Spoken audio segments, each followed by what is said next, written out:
क्रमांक 1 रासायनिक अभिक्रिया की दर व रासायनिक साम्य, जिसके अंतर्गत है सामान्य परिचय, रासायनिक अभिक्रिया की दर, रासायनिक साम्य, रासायनिक अभिक्रिया के प्रकार, तीव्र व मंद अभिक्रियाएं। सामान्य परिचय। रासायनिक परिवर्तनों को रासायनिक अभिक्रिया भी कहा जाता है तथा रासायनिक समीकरणों के रूप में प्रदर्शित किया जाता है। इसमें अभिकारकों को बाईं ओर लिखा जाता है और उत्पादों को एक तीर के माध्यम से अलग करके दाईं ओर लिखा जाता है। उदाहरण, जब हाइड्रोजन ऑक्सीजन के साथ अभिक्रिया करती है तो जल का निर्माण होता है। इसे रासायनिक समीकरण के रूप में लिखा जाता है, जैसे 2H2 hydrogen plus O2 oxygen gives 2H2O जल। हमारे आसपास के परिवर्तन। हमारे आसपास विभिन्न प्रकार की अभिक्रियाएं होती रहती हैं, जिनमें से कुछ अभिक्रियाओं को तापमान तथा दाब की स्थितियों में परिवर्तन द्वारा उत्क्रमित किया जा सकता है तथा कुछ को नहीं। जैसे यदि जल को गर्म किया जाता है तो यह वाष्पीकृत होकर भाप बन जाता है तथा भाप को संघनित करें तो वह वापस जल के रूप में परिवर्तित हो जाता है। परंतु जब हम चीनी को गर्म करते हैं तो यह जलकर काले पदार्थ में बदल जाता है और इस पदार्थ से दोबारा चीनी प्राप्त नहीं की जा सकती। इस प्रकार यह स्पष्ट है कि मुख्यतः दो प्रकार के परिवर्तन होते हैं, जिन्हें भौतिक तथा रासायनिक परिवर्तन कहा जाता है। भौतिक परिवर्तन यानी फिजिकल चेंजेस। ऐसे परिवर्तन केवल पदार्थ के रंग, घनत्व, कठोरता, गलनांक आदि जैसे भौतिक गुणों को प्रभावित करता है, लेकिन रासायनिक संरचना अपरिवर्तित रहती है। इसे भौतिक परिवर्तन कहा जाता है। तापमान और दाब की स्थितियों को बदलकर इन परिवर्तनों को उत्क्रमित किया जा सकता है, जैसे उबालना, वाष्पीकरण करना, पानी में साधारण नमक का घुलना, मोम का पिघलना आदि। रासायनिक परिवर्तन यानी केमिकल चेंजेस। ऐसे परिवर्तन जो रचना के साथ साथ पदार्थ के रासायनिक गुणों को प्रभावित करते हैं तथा परिणाम स्वरूप एक नए पदार्थ का निर्माण करते हैं। ऐसे परिवर्तनों को रासायनिक परिवर्तन कहा जाता है। रासायनिक परिवर्तन सामान्यतः अपरिवर्तनीय होते हैं, अर्थात तापमान और दाब की स्थितियों को बदलकर इसे उत्क्रमित नहीं किया जा सकता है। रासायनिक परिवर्तनों के कुछ उदाहरण इस प्रकार हैं। 1. मोमबत्ती का जलना। 2. प्रकाश संश्लेषण। 3. पाचन। 4. फलों का पकना। 5. कागज का जलना। पृष्ठ संख्या 10। रासायनिक अभिक्रिया की दर यानी रेट ऑफ केमिकल रिएक्शन। जब कोई रासायनिक अभिक्रिया होती है तो समय के साथ अभिकारकों यानी क्रिया में भाग लेने वाले पदार्थ की सांद्रता घटती है तथा उत्पाद यानी क्रिया के पश्चात प्राप्त होने वाले पदार्थ की सांद्रता में वृद्धि होती है। सांद्रता को पदार्थ के ग्राम मोल प्रति लीटर मात्रा से व्यक्त किया जाता है। परिभाषा: किसी रासायनिक अभिक्रिया की दर इकाई समय अंतराल में उत्पाद या अभिकारक के सांद्रण में परिवर्तन के बराबर होती है, अर्थात प्रतिक्रिया की दर इज इक्वल टू अभिकारक या उत्पाद की सांद्रता में परिवर्तन अपॉन समय अंतराल। मान लीजिए कोई सामान्य अभिक्रिया A plus B gives C plus D है। समय के साथ A तथा B अभिकारक की सांद्रता घट जाएगी तथा क्रियाफल C और D की सांद्रता बढ़ती चली जाएगी। अभिक्रिया की दर इज इक्वल टू A या B की सांद्रता में कमी अपॉन समय अंतराल इज इक्वल टू C या D की सांद्रता में वृद्धि अपॉन समय अंतराल। इस अभिक्रिया की दर को निम्नानुसार व्यक्त किया जा सकता है: minus delta capital A upon delta T या minus delta capital B upon delta T या plus delta capital C upon delta T या plus delta capital D upon delta T, जहां delta capital A, delta capital B, delta capital C और delta capital D समय अंतराल delta T में ए, B, सी और D की सांद्रता में परिवर्तन है।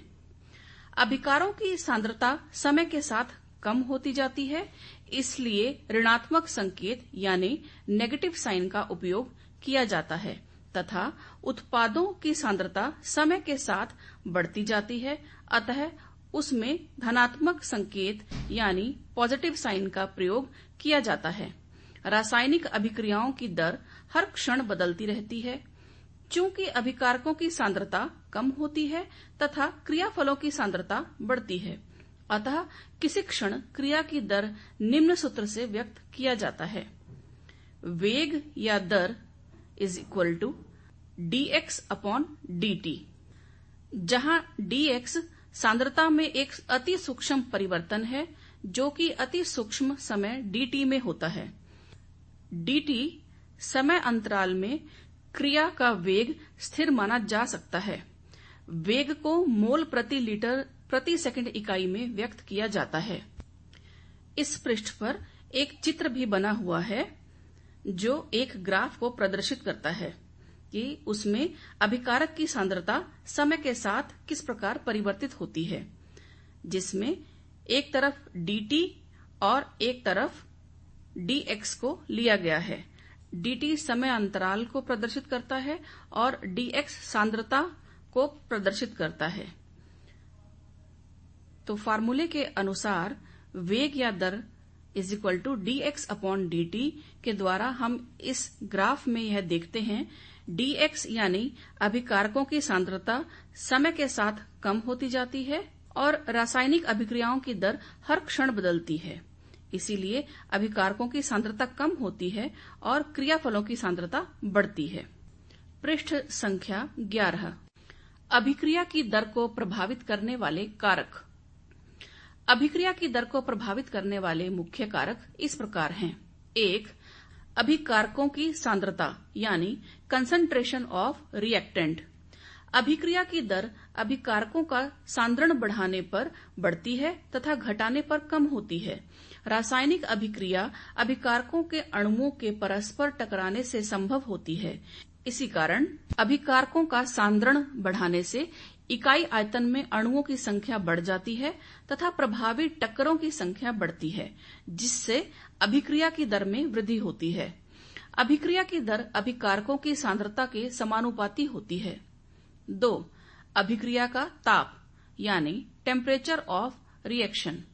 अभिक्रिया का ताप बढ़ाने पर अभिक्रिया की दर बढ़ जाती है, क्योंकि ताप बढ़ाने से अक्रिय अणु सक्रिय हो जाते हैं, जिससे प्रभावी टक्करों की संख्या बढ़ जाती है।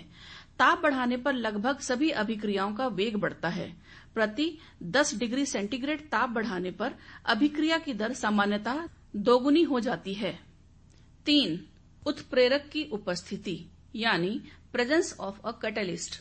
उत्प्रेरक अभिक्रिया की दर को बढ़ा या घटा सकते हैं, परंतु स्वयं अपरिवर्तित रहते हैं। उत्प्रेरक वे पदार्थ होते हैं जो स्वयं अभिक्रिया में भाग नहीं लेता, किंतु अभिक्रिया की गति को प्रभावित कर देता है। ऐसे उत्प्रेरक जो रासायनिक अभिक्रिया की गति बढ़ा देते हैं धनात्मक उत्प्रेरक कहलाते हैं, और वे उत्प्रेरक जो अभिक्रिया की गति को घटा देते हैं ऋणात्मक उत्प्रेरक कहलाते हैं। 4. अभिक्रिया का दाब यानी प्रेशर ऑफ रिएक्शन। जब अभिक्रिया गैसीय अवस्था में होती है तब दाब की मात्रा बढ़ाने पर इकाई आयतन में प्रभावी टक्करों की संख्या बढ़ती जाती है, फलस्वरूप अभिक्रिया की दर बढ़ जाती है। 5. अभिकारकों का पृष्ठ क्षेत्रफल यानी सरफेस एरिया। यदि अभिकारक ठोस अवस्था में है तो अभिकारक के सतही क्षेत्रफल को बढ़ाने पर अभिक्रिया की दर बढ़ जाती है। इसीलिए यदि अभिकारकों को चूर्ण के रूप में लिया जाता है तो अभिक्रिया तेज हो जाती है। कुछ महत्वपूर्ण प्रकार की रासायनिक प्रतिक्रिया। 1. उत्क्रमणीय एवं अनुत्क्रमणीय अभिक्रियाएं। उत्क्रमणीय अभिक्रियाएं यानी रिवर्सिबल रिएक्शन वे रासायनिक अभिक्रियाएं जो अग्र तथा पश्च दोनों दिशाओं में होती हैं तथा किसी भी दिशा में पूर्णता को प्राप्त नहीं होती हैं, उत्क्रमणीय अभिक्रियाएं कहलाती हैं। ये वे रासायनिक अभिक्रियाएं होती हैं जिनमें अभिकारक उत्पादों में बदल जाते हैं और उत्पाद पुनः अभिकारक बन जाते हैं। इन क्रियाओं की विशेषताएं निम्न है। ए, उत्क्रमणीय अभिक्रियाओं को दो तीरों, एक फॉरवर्ड एक बैकवर्ड, द्वारा प्रदर्शित किया जाता है जो एक दूसरे के विपरीत हैं। बी, इन अभिक्रियाओं की गति मंद होती है। सी, ये अभिक्रियाएं कभी पूर्ण नहीं होती हैं। डी, इन अभिक्रियाओं में साम्य स्थापित होता है। ई, ये अभिक्रियाएं सममांगी तथा विषममांगी दोनों प्रकार की होती हैं। पृष्ठ संख्या 12।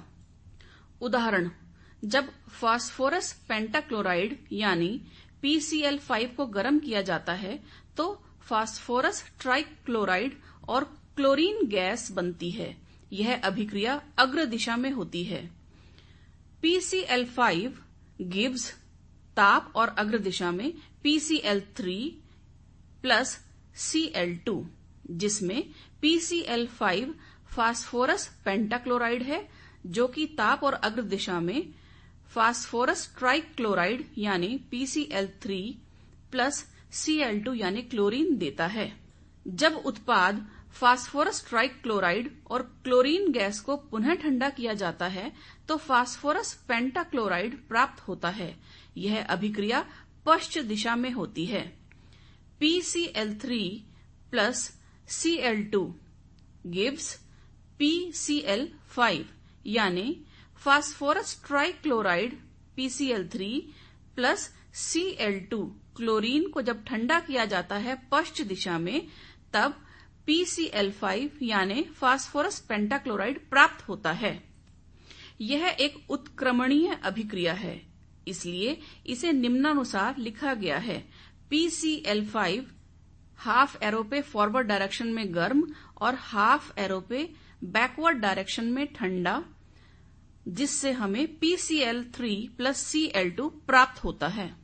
अनुत्क्रमणीय अभिक्रिया यानी इर्रिवर्सिबल रिएक्शन वे रासायनिक अभिक्रियाएं जो केवल एक दिशा में चलती हैं तथा पूर्णता को प्राप्त कर लेती हैं, अनुत्क्रमणीय अभिक्रियाएं कहलाती हैं। इन रासायनिक अभिक्रियाओं में अभिकारक तो क्रियाफल में परिवर्तित हो जाता है, लेकिन क्रियाफल अभिकारकों में परिवर्तित नहीं होता है। इन रासायनिक अभिक्रियाओं की विशेषता निम्नलिखित है। ए, इन्हें एक दिशात्मक तीर यानी फॉरवर्ड डायरेक्शन एरो से प्रदर्शित किया जाता है। बी, ये अभिक्रियाएं पूर्णता को प्राप्त होती हैं। सी, इन अभिक्रियाओं में साम्य स्थापित नहीं होता। डी, सामान्यतः यह अभिक्रियाएं विषममांगी होती हैं। उदाहरण, NaOH sodium hydroxide plus HCl hydrochloric अम्ल gives NaCl sodium chloride plus H2O जल। 2. ऊष्माक्षेपी तथा ऊष्माशोषी अभिक्रियाएं यानी एक्सोथर्मिक एंड एंडोथर्मिक रिएक्शन। ऊष्माक्षेपी अभिक्रियाएं यानी एक्सोथर्मिक रिएक्शंस ये वो अभिक्रियाएं होती हैं जिनमें ऊर्जा मुक्त होती है। उदाहरण, प्राकृतिक गैस का जलना, श्वसन, वनस्पति पदार्थों का अपघटन, कंपोस्ट दहन अभिक्रिया आदि। प्राकृतिक गैस का जलना, जिसे एक रासायनिक प्रक्रिया के द्वारा बताया गया है, मीथेन यानी CH4 plus 2O2 oxygen gives CO2 carbon dioxide plus 2H2O जल प्लस ऊष्मा। पृष्ठ संख्या 13। ऊष्माशोषी अभिक्रियाएं यानी एंडोथर्मिक रिएक्शंस ये वे अभिक्रियाएं होती हैं जिनमें अभिक्रिया के दौरान ऊर्जा की खपत होती है। उदाहरण, जब नाइट्रोजन और ऑक्सीजन का मिश्रण उच्च तापमान पर गर्म किया जाता है तो नाइट्रिक ऑक्साइड बनता है और वायुमंडल से ऊष्मा अवशोषित होती है। N2 plus O2 gives 2NO which is 43.2 kilo calorie. Redox अभिक्रियाएं ऐसी अभिक्रियाएं जिनमें ऑक्सीकरण व अपचयन दोनों अभिक्रियाएं शामिल होती हैं रेडॉक्स अभिक्रियाएं कहलाती हैं। उदाहरण Cl2 plus NaOH gives NaCl plus NaClO3 plus H2O। Cl2 plus NaOH का जब ऑक्सीकरण होता है तब NaClO3 में +5 आयन होते हैं और Cl2 plus NaOH में जब अपचयन क्रिया होती है तब NaCl में 1 आयन का घटन होता है। 3. तीव्र एवं मंद रासायनिक अभिक्रियाएं। रासायनिक अभिक्रियाओं की गति भिन्न भिन्न होती है। कुछ अभिक्रियाएं तीव्र गति से होती हैं तथा कुछ अभिक्रियाओं की दर निम्न होती है। मंद अभिक्रियाएं यानी स्लो रिएक्शंस वे रासायनिक अभिक्रियाएं जो बहुत धीरे धीरे होती हैं तथा पूर्ण होने में लंबा समय लेती हैं, मंद अभिक्रियाएं कहलाती हैं। उदाहरण दूध को दही में बदलना, लोहे को जंग लगना, हाइड्रोजन और आयोडीन की प्रतिक्रिया से हाइड्रोजन आयोडाइड का निर्माण होना। H2 plus I2 gives 2HI यानी हाइड्रोजन आयोडाइड। तीव्र अभिक्रियाएं यानी फास्ट रिएक्शंस वे रासायनिक अभिक्रियाएं जो शीघ्रता से पूर्ण होती हैं, तीव्र अभिक्रियाएं कहलाती हैं। सामान्यतः ये अभिक्रियाएं 10⁻⁻6 सेकंड में संपन्न हो जाती हैं। ये अभिक्रियाएं इतनी तीव्र होती हैं कि इनकी अभिक्रिया की दर को ज्ञात नहीं किया जा सकता। ये अभिक्रियाएं सामान्यतः आयनों के माध्यम से होती हैं। उदाहरण सिल्वर नाइट्रेट तथा सोडियम क्लोराइड का विलयन परस्पर अभिक्रिया करते हैं तथा सिल्वर क्लोराइड का सफेद अवक्षेप तुरंत प्राप्त होता है। Ag+NO3- plus Na+Cl- gives AgCl downward arrow के साथ प्लस NaNO3 जो कि सिल्वर क्लोराइड है। रासायनिक साम्यावस्था यानी केमिकल इक्विलिब्रियम। रासायनिक अभिक्रियाओं में रासायनिक साम्यावस्था उस अवस्था को कहते हैं जिसमें दो विपरीत क्रियाएं समान गति से संपन्न होती रहती हैं और क्रिया में भाग लेने वाले पदार्थों तथा उत्पादों की आपेक्षिक मात्रा समय के साथ स्थिर बनी रहती है। अर्थात साम्यावस्था में अग्र अभिक्रिया की दर पश्च अभिक्रिया की दर के बराबर हो जाती है तथा अभिकारकों और उत्पादों की सांद्रता में कोई परिवर्तन नहीं होता। साम्यावस्था गतिक अवस्था होती है। पृष्ठ संख्या 14। माना किसी अभिक्रिया में A और B क्रिया करके C और D क्रियाफल में परिवर्तित हो जाते हैं। इन पर रासायनिक साम्य को निम्न प्रकार से निर्धारित करते हैं। A plus B forward half arrow पर अग्र अभिक्रिया, बैकवर्ड हाफ एरो पर पश्च अभिक्रिया गिव्स C plus D। इसे एक ग्राफ की सहायता से भी प्रदर्शित किया गया है जिसमें एक तरफ समय को दिखाया गया है और दूसरी तरफ सांद्रता को। मान लिया साम्य स्थिति में A, B, C तथा D की सक्रिय मात्राएं A ब्रैकेट में, B ब्रैकेट में, C ब्रैकेट में और D ब्रैकेट में हैं, या R1 = K1 ब्रैकेट में A और ब्रैकेट में B, जहां K1 = अग्र अभिक्रिया वेग स्थिरांक है।